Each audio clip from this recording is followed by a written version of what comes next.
오늘은 이제 5장 2차 평가에 대해서 할 거고, 우리가 5장을 보면 이제 2차 평가에 관한 건데, 해부학적인 거랑 같이 나와 있단 말이야, 해부생리.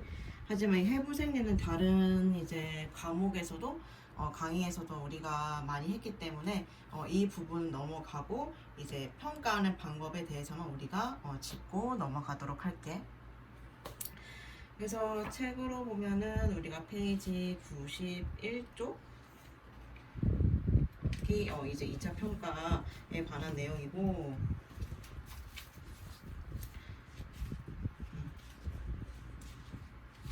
우리가 2차 평가를 왜 하냐 생각을 해보면, 우리가 일단 이제 환자의 1차 문제를 포함해서 우리가 그 밖에 이제 환자가 이제 어떻게 다쳤을까 라는 그 의심하는 요인을 찾기 위해서 이제 집중적으로 이제 신체 검진을 이제 하기 위해서 이제 2차 평가를 시행을 하게 되는데, 이제 우리가 현장 평가를 하면서 이제 뭐 심혈관계라든지 그다음에 호흡기계 그리고 신경계와 같이 이제 우리 주요 신체 계통과 관련된 이제 신체 소견을 이제 찾는 목적이 있는 거지. 그래서 우리가 이 2차 평가에서는 신체 검진 방법에 대해서 이제 하게 될 건데, 책을 같이 보도록 할게.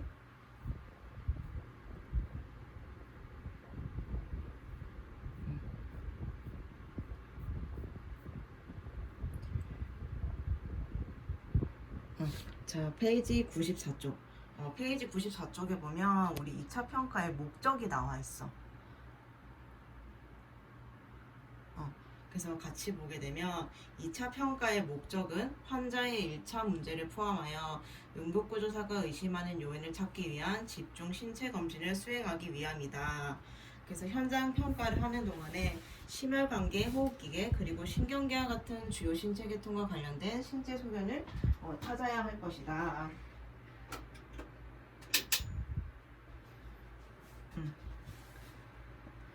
또한 눈, 귀, 코, 그리고 목구멍과 같은 주요 해부학적 부위도 평가해야 할 것이다. 그래서 그 밑에 보면 일반적인 접근 방법에 대해서 나와 있고, 이제 95쪽에 보면 우리가 신체 검진 시 사용하는 기술에 대해서 나와 있어.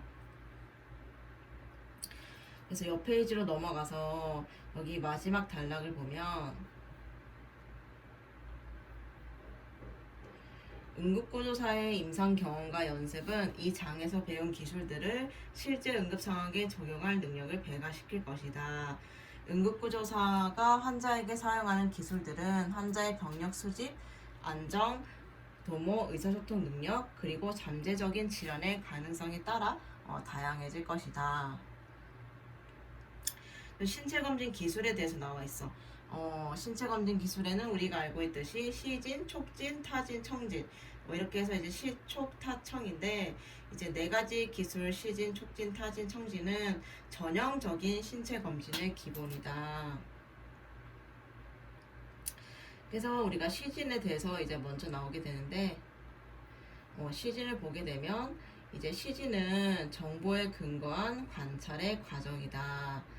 그래서 현장 근무자들이 당연한 것으로 여기는 간단하고 비침습적인 방법이다.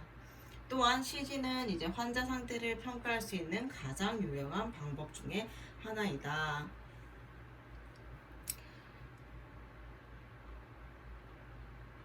그래서 시진이라고 하면은 이제 환자를 처음 발견했을 때부터 환자의 병력을 얻을 때까지 계속되어야 한다.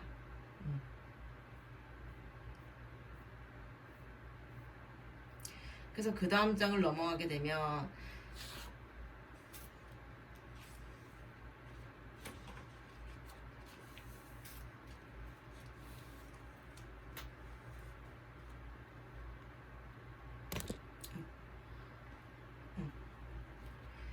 이제 우리가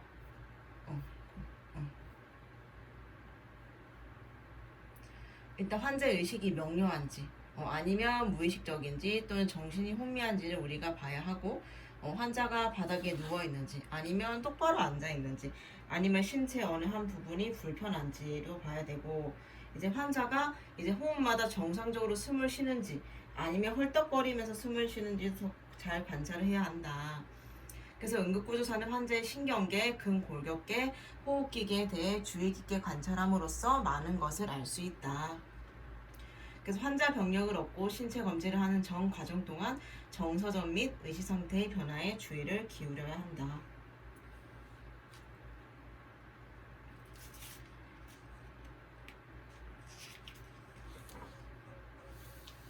그리고 그 다음 옆에 나가면 이제 촉진에 대해서 나와 있어.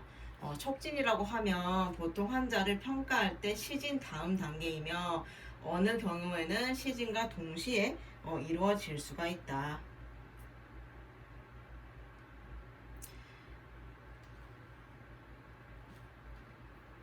또한 밑에 내려가서 이제 응급구조사의 손과 손가락을 이용하여 환자의 신체 구조의 크기, 모양과 위치를 파악하고 또한 응급구조사는 온도, 습도, 질감과 움직임 등을 평가할 수가 있다.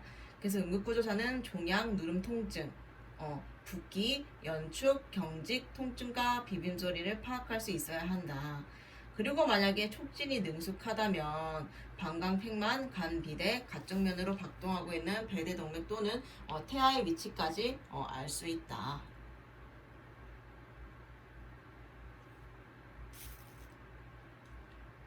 그래서 우리가 촉진에 있어서 아주 좋은 도구는 응급구조사의 손과 손가락이 되겠다.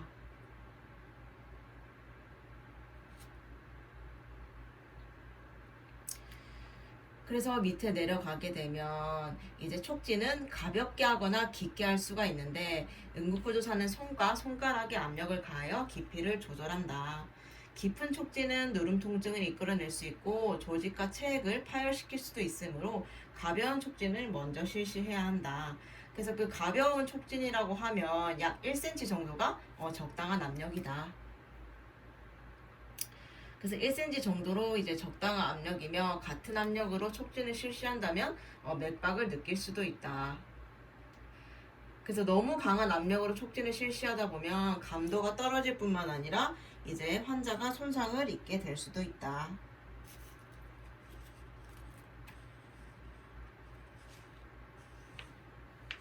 하지만 우리가 내장기관의 문제를 평가하기 위해서는 이제 깊은 촉진을 실시해야 되는데 이제 이때에는 4cm 정도의 깊이로 조심스럽게 압력을 가해야 한다. 그래서 가벼운 촉진 정도는 약 1cm지만 우리가 내장기관을 파악하기 위해서 내장이 우리 몸속 안쪽에 있잖아. 그래서 1cm로만으로는 우리가 내장을 평가할 수가 없어서 약 4cm 정도의 깊이로 조심스럽게 압력을 가해야 한다. 그래서 이렇게 해서 이제 종양, 배벽 긴장 또는 다른 배 부위의 병리 상태를 감별할 수가 있다. 또한 우리가 이제 그 누름 통증이 있는지 촉진했을 때 이제 환자의 표정이 어떻게 나타나는지도 관찰을 해야 한다. 그래서 만약 반응이 없는 환자일지라도 얼굴 표정이나 목적 있는 운동 또는 목적 없는 운동 등으로 이제 통증에 반응을 할 수가 있다.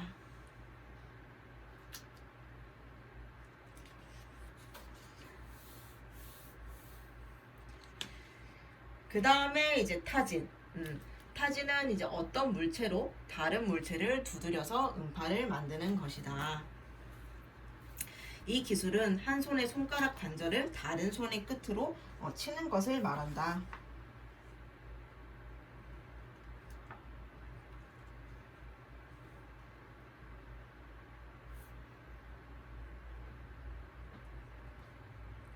그래서 이 충격으로 진동이 일어나 4에서 6cm 밑의 신체 조직으로부터 음파가 만들어진다. 그래서 우리는 이 음파를 타진음으로 듣고 이제 소리가 통과하는 조직의 밀도가 타진음의 정도를 결정하게 된다. 그래서 응급구조사는 대칭적인 부위를 타진해서 타진음을 비교한다. 그래서 예를 들어 공기와 조직이 채워진 허파는 이제 공명음이 들리게 되고 이제 공기가슴증 즉 기흉이나 이제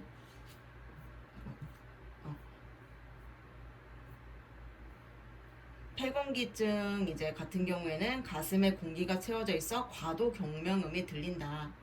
또한 이제 혈흉이라든지 또는 흉곽에 이제 혈액이 차 있어서 이때는 이제 둔탁음이 들리게 된다. 그래서 각 질병마다 이제 들리는 소리가 다르기 때문에 이제 우리는 잘 감별을 해야 한다. 그래서 이 타진에도 이제 세 가지의 기본 유형이 있대. 그래서 여기 보면은 직접 타진법, 간접 타진법, 주먹 타진법이 있다. 직접 타진법은 손가락 끝으로 이제 환자의 피부를 직접적으로 두드리는 방법이다.